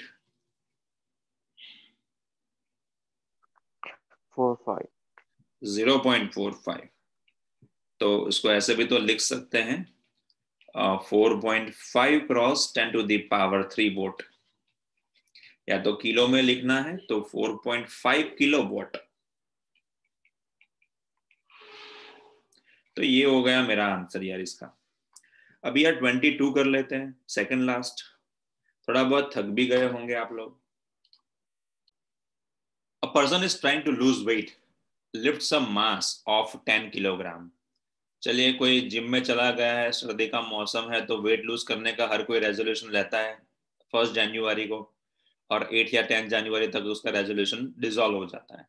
तो इसने, एक बंदा है, उसने ऐसा ही कोई रेजोल्यूशन लिया हुआ है, 10 किलोग्राम का डंबल उठाया हुआ है, और उसको 0.5 मीटर मीन्स अपना हाथ का लेंथ जो होगा अकॉर्डिंगली वो उसको लिफ्ट कर रहा होगा. Assume that the potential energy lost each time she lowers, कोई लेडी है तो she lowers, the mass is dissipated. तो हमको ऐसा सोचना है कि हर बार वो कुछ ना कुछ अपना मास लॉस तो कर ही रही है. कितनी बार ये लिफ्ट कर रही है? तो ये लेडी जो है वो हमारा जो लिफ्ट करने का उसका जो रेट है वो 1000 टाइम्स है. ओहो हो. चलिए भाई 1000 टाइम्स है, जो आपके टेक्स्ट बुक में लिखा हुआ नहीं है तो लिख लीजिए. तो ये 1000 टाइम्स के सेट लगाते हैं ये लेडी, तो उसको मैं बोल दूंगा नंबर n. तो हमको ऐसा सोचना है कि ये अपना कुछ ना कुछ तो वेट जो है वो लॉस कर रही होगी. दूसरा ऐसा बोला हुआ है कि fat supplies 3.8 cross 10 to the power 7 joules. इतना एनर्जी उसको जो अपना बॉडी है वो उसको दे रहा है, and that is the energy पर किलोग्राम. ध्यान रखना है, प्रीवियसली किसी भी एग्जांपल में पर किलोग्राम नहीं दिया हुआ था, ओनली जूल दिया हुआ था. तो यहाँ पर एनर्जी पर किलोग्राम है, which is converted to mechanical energy to 20% efficiency rate. फिर से efficiency आया मीन्स ईटा तो लगाना पड़ेगा ही पड़ेगा. चलिए पहले जो दिया हुआ है उसका तो कन्वर्ट कर लेते हैं. तो उसका वर्क का फॉर्मूला है वो है हमारा mgh, मास है हमारा 10, g को डाल देता हूं मैं भी 10 और h डाल रहा हूं 0.5. तो ये हो जाएगा मेरा 50 जूल. चलिए तो ये मुझे मिला वर्क. अभी यही काम वो 1000 टाइम्स कर रही है, तो W dash equals to n into W. चलिए n है मेरा 1000 और वर्क हो रहा है 50 बार 50 जूल का, तो ये मैं डाल देता हूं 50,000 टाइम्स. तो 50,000 जूल हो गया मेरा. It is W dash. तो इतना काम कर रहे होंगे ये. अभी ऐसा बोला हुआ है कि एनर्जी जो है वो लॉस करने का पर किलोग्राम का जो रेट है वो 3.8 cross 10 to the power 7 joule है. तो चलिए वो डाल देते हैं कि भाई energy supplied per kilogram by body, या तो फैट,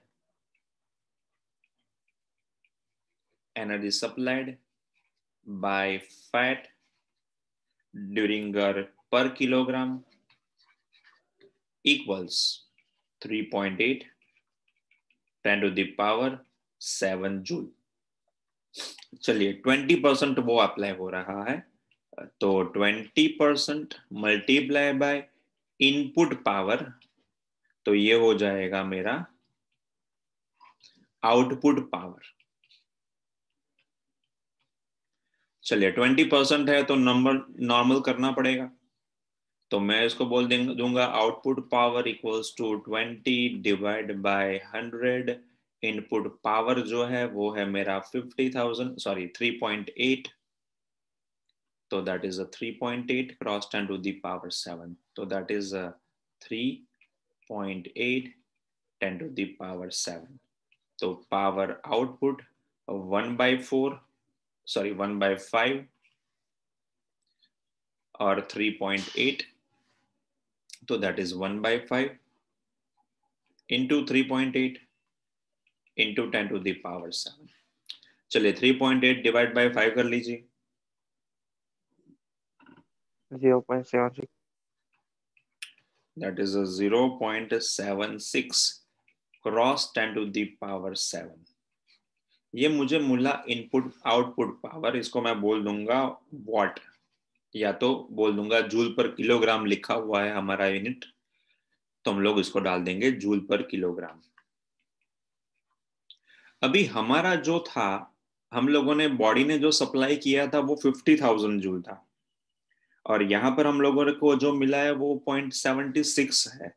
तो मैं ऐसा बोल दूंगा कि भाई इतना फैट यूज किया होगा, तो फैट यूज्ड या तो हम लोग बोल देंगे कैलोरी या तो fat burn equals to 50,000 divide by 0.76 cross 10 to the power 7।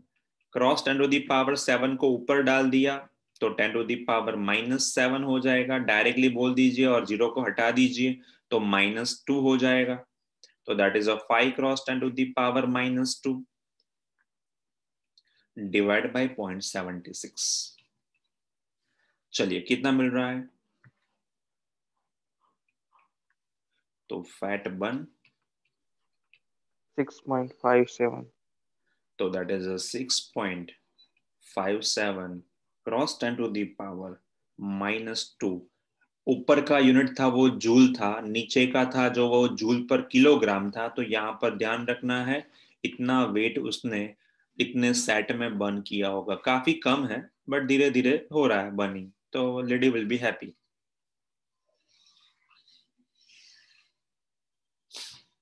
चलिए last example 6.23। A family uses the power of 8 kilowatt। तो let's say power used is 8 kilowatt। Kilo को बोलते हैं 10 to the power 3। तो 10 to the power 3 इसको डाल दूंगा मैं वॉट, या तो आप लोग बोल सकते हैं जूल पर सेकंड। अभी ऐसा बोला हुआ है a direct solar energy is incident on the horizontal surface at the average of 200 watt। चलिए तो पहला वाला डेटा दिया हुआ है उसको मैं बोल दूंगा A, इसको मैं बोल दूंगा इंसिडेंट पावर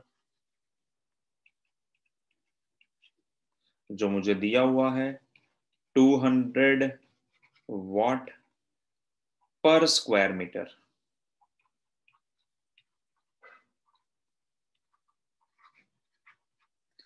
चलिए और उसका भी 20% एनर्जी कन्वर्ट हो रहा है इलेक्ट्रिकल एनर्जी में। तो मैं बोल रहा हूं it's 20% is converted to electrical power या तो इलेक्ट्रिकल एनर्जी में। चलिए तो आउटपुट या इनपुट में कन्वर्ट करना पड़ेगा। तो हमको पता है कि भाई आउटपुट में कन्वर्ट करने के लिए क्या करना पड़ेगा। तो परसेंटेज दिया हुआ है तो हम लोगों को पता है कि परसेंटेज जो होता है वो ईटा होता है। तो मैं डाल देता हूं ईटा इक्वल्स टू आउटपुट पावर की बात हो रही है तो लिख लूंगा output power divide by supply या तो बोल रहे हैं इनपुट पावर। चलिए हमारे पास जो है वो है ईटा, वो दिया हुआ है 20% और हम लोगों ने इनपुट पावर दिया हुआ है वो है मेरा 200 इक्वल्स मेरा हो जाएगा आउटपुट पावर। तो यहां पर डाल देता हूं आउटपुट पावर। चलिए 20% को नॉर्मल नंबर में डिवाइड करने के लिए 100 कर दिया और इनपुट पावर मैंने जो दिया हुआ है वो मेरा है 200। तो मेरा आउटपुट पावर मुझे मिल जाएगा, 2 0 गए तो ये हो जाएगा मेरा 40 वॉट। तो लेट्स से आउटपुट पावर या तो पीओ बोल सकते हैं इक्वल्स 40 वॉट। चलिए पहला टास्क खत्म। सेकंड टास्क में क्या बोला है? सेकंड टास्क में बोला हुआ है compare this area to that of roof of a typical house. अब यार टिपिकल हाउस में कन्वर्ट करने के लिए यार पहले तो एक काम कर लेते हैं। यहाँ पर आपको दिया हुआ है 8 किलोवाट पावर दिया हुआ है तो हम लोग एरिया फाइंड करने के लिए ऐसा कुछ काम कर लेते हैं। पहला काम कि यार 8 किलोवाट डिवाइड बाय 40 वॉट डाल दीजिए तो ये मुझे दे देगा मेरा एरिया। तो एरिया को ऐसे भी तो बोल सकते हैं, चैप्टर 1 याद आ रहा हो तो उसमें ऐसा कर सकते थे हम लोग कि भाई आउटपुट पावर और जो हम लोगों ने हमारा जो पावर है दोनों को कंपेयर कर लिया तो मेरा एरिया यहाँ पर मिल सकता है। तो वही चीज मैं यहाँ पर अप्लाई कर रहा हूँ। तो पहला फॉर्मूला लिख लेता हूँ उसके बाद हम लोग रिकॉल कर लेंगे। चलिए फॉर्मूला लिख लेते हैं एरिया फाइंड करने के लिए। तो कितना एरिया है तो उसके लिए हमने लोगों ने जो मिल रहा था वो 8 किलोवाट मिल रहा था डिवाइड बाय 40 वॉट मिल रहा है, दोनों का रेशियो कर लेते हैं तो ये हो जाएगा मेरा 8 किलोवाट मींस 8000 वॉट, क्योंकि हमको लोगों को यहाँ पर जो दिया हुआ है वो ऐसा ही है, family uses 8 kilowatt and horizontal surface with पर स्क्वायर मीटर है, तो हम लोग यहाँ पर पर स्क्वायर मीटर ही है तो मीटर स्क्वायर बोल सकते हैं, और यहाँ पर ये मेरा हो गया वॉट, तो यहाँ पर मेरा जो एरिया होगा पर मीटर स्क्वायर के हिसाब से हो जाएगा 200, तो that is called as 200 metre square, क्योंकि यहाँ पर ये मेरा पर मीटर स्क्वायर मीटर है, तो मीटर स्क्वायर हो जाएगा इसका यूनिट। तो दूसरा टास्क हमारे लिए इजी हो गया। तो हम लोगों को ऐसा बोला हो कि भाई comparatively this area will be comparable to the large house of which area, तो नॉर्मली आपको यहाँ पर ऐसा बोला हुआ है, compare this area to that of roof of a typical house. As पर नॉर्मल एजम्पशन ऐसा बोलते हैं कि हमको पता ना भी हो तो भी चलता है, तो नॉर्मली जो एरिया ऑफ हाउस जो होता है it is assume thing 250 metre square का होता है, ये नहीं भी पता है तो भी चलता है, बट हमको जो प्रूव करना था वो हमको फाइंड करना था एरिया, जो हमने प्रूव कर लिया है। तो this is the end of your chapter number 6 exercise examples.